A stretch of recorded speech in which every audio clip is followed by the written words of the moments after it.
ओम या देवी सर्वभूतेषु दयारूपेण संस्थिता नमस्तस्य नमस्तस्य नमस्तस्य नमो नमः। ओम या देवी सर्वभूतेषु मां कुष्मांडा रूपेण संस्थिता नमस्तस्य नमस्तस्य नमस्तस्य नमो नमः। आपको और आपके पूरे परिवार को शारदीय नवरात्रि महानवरात्रि के चौथे दिन की हार्दिक शुभकामनाएं एवं बधाइयां। माता रानी का भरपूर आशीर्वाद आप सभी के जीवन पर निरंतर बना रहे। देश भर में नवरात्रि का पावन पर्व मनाया जा रहा है। नवरात्रि के दौरान मां के 9 रूपक की विधि विधान से पूजा अर्चना की जाती है। नवरात्रि के चतुर्थ दिन मां कुष्मांडा की उपासना की जाती है। मां कुष्मांडा की पूजा से सभी रोग दोष कष्ट दूर हो जाते हैं और नवरात्र में चौथे दिन की अधिष्ठात्री देवी मां कुष्मांडा है।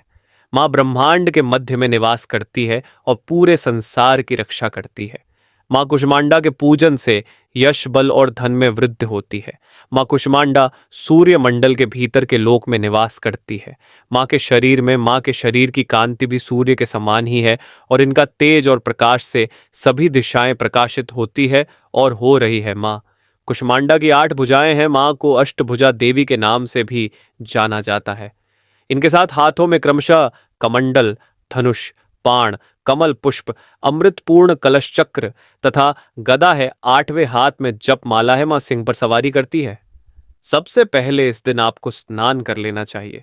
स्नान करने के बाद निवृत्त हो जाए और इसके बाद मां मांडा का ध्यान कर उनको धूप गंध, अक्षत, लाल पुष्प, सफेद कुलड़ा और कुमड़ा फल, सूखे मेवे और सौभाग्य का सामान अर्पित करें।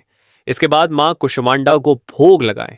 आप फिर इसे प्रसाद के रूप में ग्रहण कर सकते हैं। मां का अधिक से अधिक ध्यान करें। पूजा के अंत में मां की आरती उतारें। मां कुष्मांडा का भोग और भोग में आपको मालपुआ अर्पित करना चाहिए। मानता है कि ऐसा करने से मां कुष्मांडा प्रसन्न होती है और भक्तों को पर अपनी कृपा बरसाती है। मां को दही और हलवे का भोग भी लगाया जाता है। नवरात्रि के चौथे दिन मां का शुभ रंग जो होता है वह हरा रंग होता है। हरा रंग पहनना शुभ माना जाता है। इस दिन आप हरे रंग की साड़ी भी पहन सकते हैं। हरे रंग के कुर्ते पजामे भी पहन सकते हैं। शास्त्रों के अनुसार मां कुष्मांडा को हरा रंग अति प्रिय है। मां का प्रिय मंत्र इस प्रकार है। ओम या देवी सर्वभूतेषु मां कुष्मांडा रूपेण संस्थिता नमस्तस्य नमस्तस्य नमस्तस्य नमो नमः। मां को यह मंत्र अति प्रिय है। अष्टभुजाओं वाली देवी कहलाती है। मान्यता है कि नवरात्रि के चौथे दिन मां कुष्मांडा की पूजा करने वाले साधक की सभी मनोकामनाएं पूर्ण होती हैं और भक्तों को सुख सौभाग्य की प्राप्ति होती है। मां कुष्मांडा को लेकर ऐसी मान्यता है। पढ़ने वाले छात्र यदि कुष्मांडा देवी की पूजा करें तो उनके बुद्धि विवेक में वृद्धि होती है। दुर्गा माता के चौथे रूप में मां कुष्मांडा भक्तों को रोग शोक विनाश से मुक्त करके आयु, यश, बल और बुद्धि प्रदान करती है।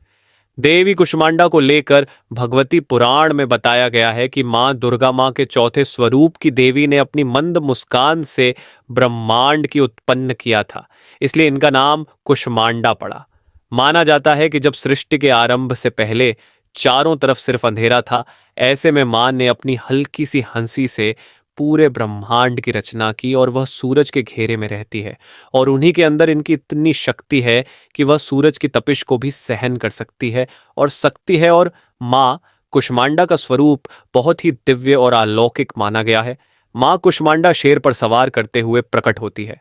अष्टभुजाधारी, मस्तक पर रत्न जड़ित मुकुट धारण किए हुए हैं, अत्यंत दिव्य रूप से सुशोभित है। मां कुष्मांडा ने अपनी 8 भुजाओं में कमंडल, कलश, कमल, सुदर्शन चक्र, गदा, धनुष, बाण और अक्षमाला धारण किया है।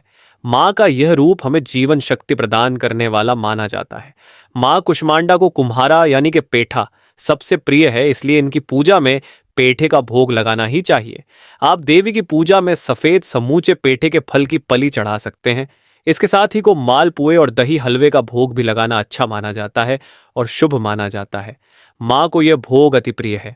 बोलिए श्री लक्ष्मी नारायण भगवान की जय, राधा रानी सरकार की जय, जगदम्बे मात की जय, श्री कृष्ण चंद्र भगवान की जय, राजा रामचंद्र भगवान की जय, शंकर भगवान की जय, सत्य सनातन धर्म की जय, वल्लभाधीश की जय, गोसाई जी परम दयाल की जय, श्री गुरुदेव की जय, लाडले लाल की जय, आज के आनंद की जय। इस वीडियो के कमेंट बॉक्स में आप कमेंट जरूर करिएगा कि यह वीडियो आपको कैसा लगा और इस प्रकार की अन्य ज्ञानवर्धक जान प्राप्त करने के लिए धार्मिक कथाएं प्राप्त करने के लिए, धार्मिक त्योहारों की कथाएं प्राप्त करने के लिए आप इस चैनल द सोनू वॉइस को सब्सक्राइब करके बेल आइकन को भी ऑन जरूर कर लीजिए। ऐसे ही नए नए वीडियोस के लेटेस्ट नोटिफिकेशन पाने के लिए आप सभी को सादर जय श्री कृष्ण, सादर जय माता दी।